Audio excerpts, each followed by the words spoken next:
In this tutorial, we will learn how to solve three-dimensional problem by using 2D axisymmetric finite element formulation. So there is a statement of problem given here. It is very clear if you read very well. And again, the statement of the problem is also supported by analytical model, as you see here in the figure. So the main point of this work will be we are going to determine the maximum stress and deformation due to applied load under the sandy soil. The material property for the sandy soil is also given here. You can read the statement. We have a sandy soil with elastic modulus of 10 power 5 kN per meter square and a Poisson's ratio of 0.35. And the diameter of the footing is already given. We have a circular footing with diameter of 2 meters, and its support is 200 kN load, which is transferred from superstructure. So there is additional information, especially for boundary condition here. So what it says here, 9 meters beneath the footing, the soil stratum is very stiff, or we have rock substratum. From that we will get some boundary condition.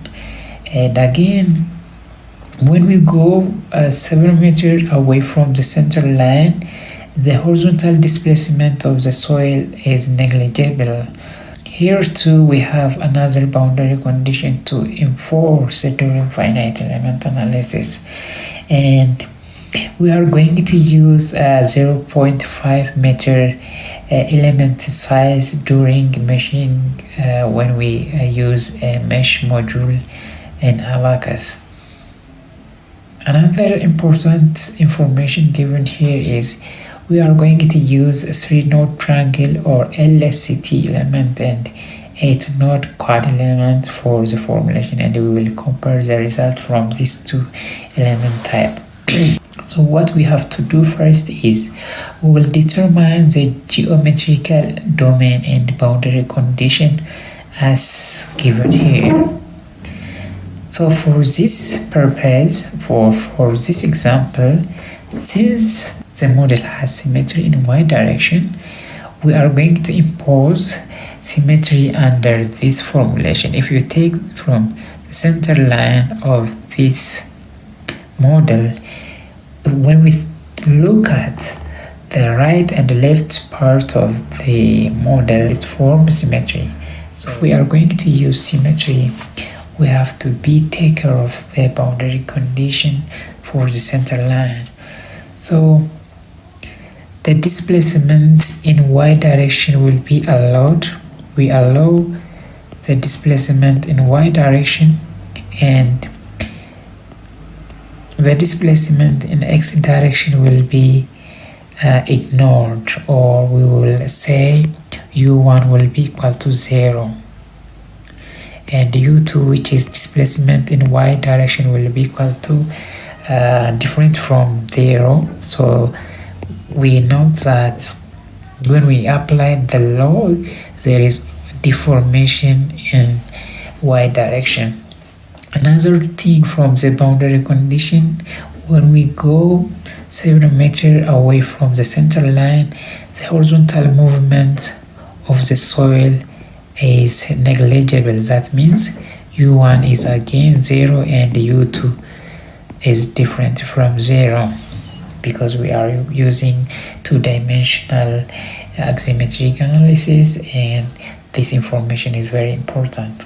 Furthermore, when we came down 9 meters, we have a rock substratum, which is very stiff soil. That means the displacement around this point has to be ignored, which is equivalent to the displacement in x direction equal to 0, and the displacement in y direction is equal to 0 again. Another thing, very important concept, we need to change this 200 kilonewton load to an equivalent uniformly distributed load. So since we have a dimension for circular footing, from that we will get an area. So by dividing this 200 kilonewton to that area, we'll come up with a pressure just beneath the footing. So we know that stress is equal to, or pressure is equal to, force over area, and force is already given. Force is equal to 200 kilonewton, which is concentrated load, and we can determine area of the footing, which is diameter of 2 meters. So we'll have pi times 2 meters, so whole square over 4. From here, pi times 4 meter square over 4. Again, this will give us pi square. So now, by substituting stress formulation, which is 200 kilonewton per pi meter square, which will give us 63.662 kilonewton per meter square. You can check by using your calculator. Now let's go to Abacus software to solve this problem easily by having these informations. Now let's get started with the modeling part. And first of all, we will go to a part module, given a name you wish, and modeling space has to be axisymmetric and deformity type, and base feature will be shell, and approximate size I will choose 20 because we have maximum element size or dimension size of 9 meter. Okay, here it is. Note that we have axisymmetry line, axis of symmetry here.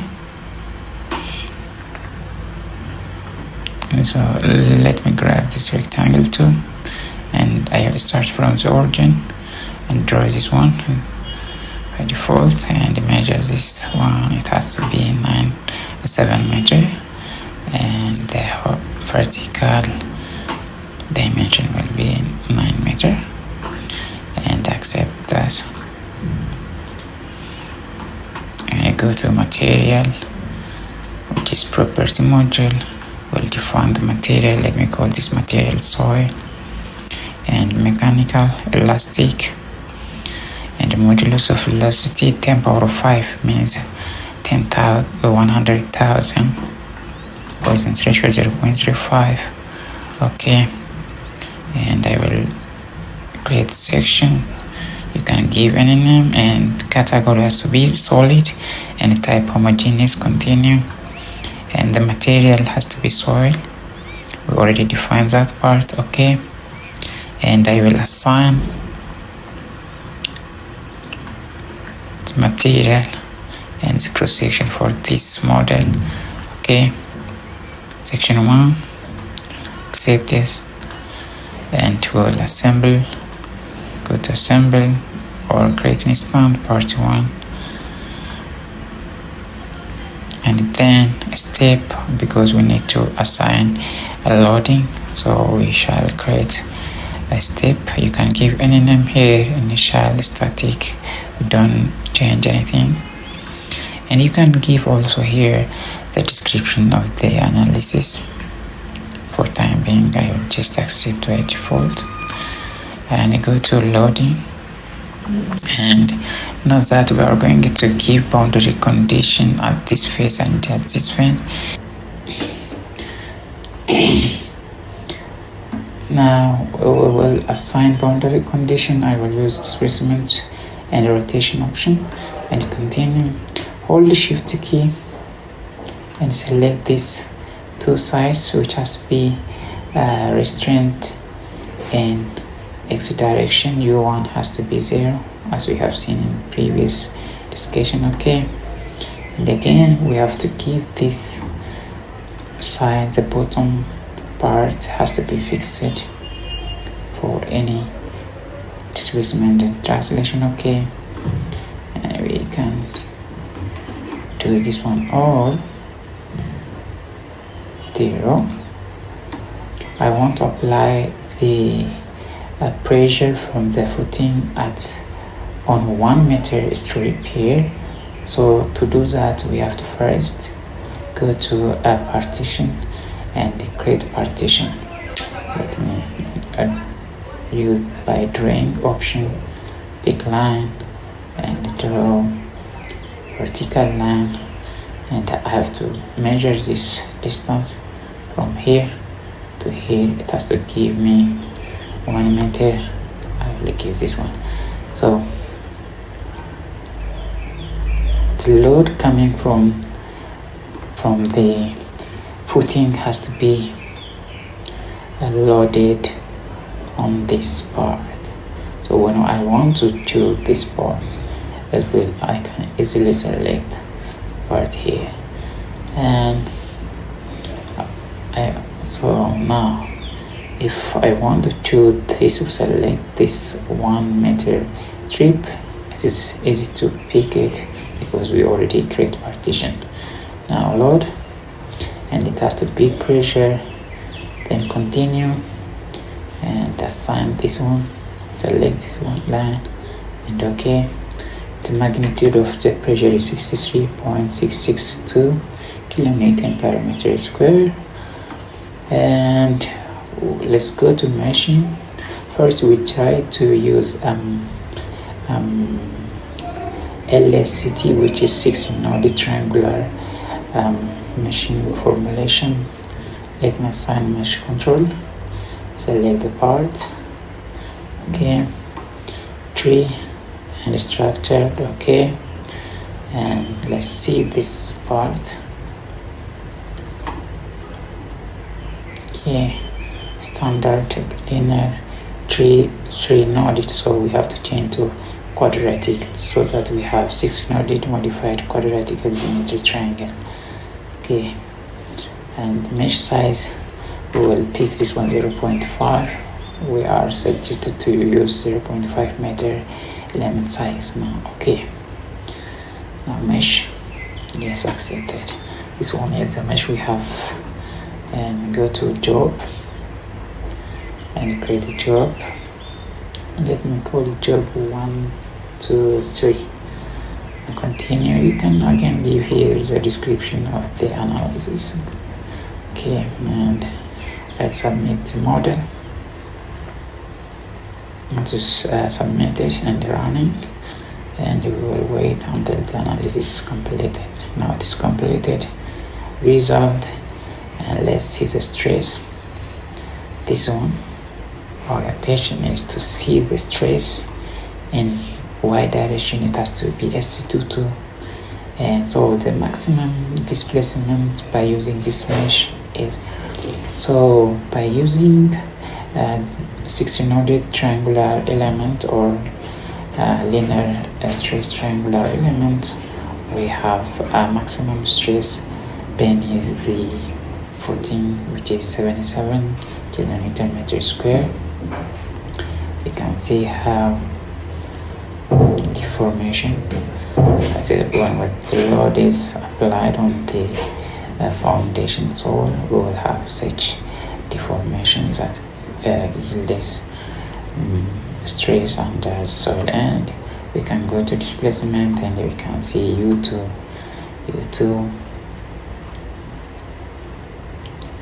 Let me pick up this one.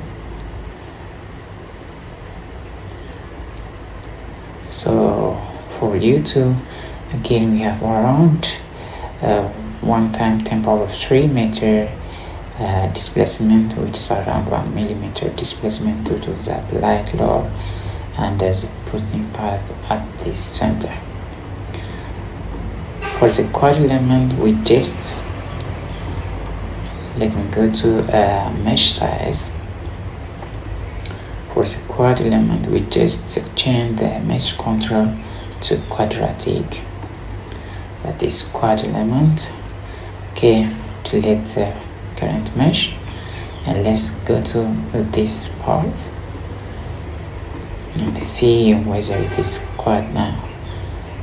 Yeah, it's now correct. Quadratic, and which is 8 noded by quadratic, asymmetric, quadrilateral. Okay. Then mesh size we already signed before, 0.5, and mesh this. Okay, and run again, and the data here,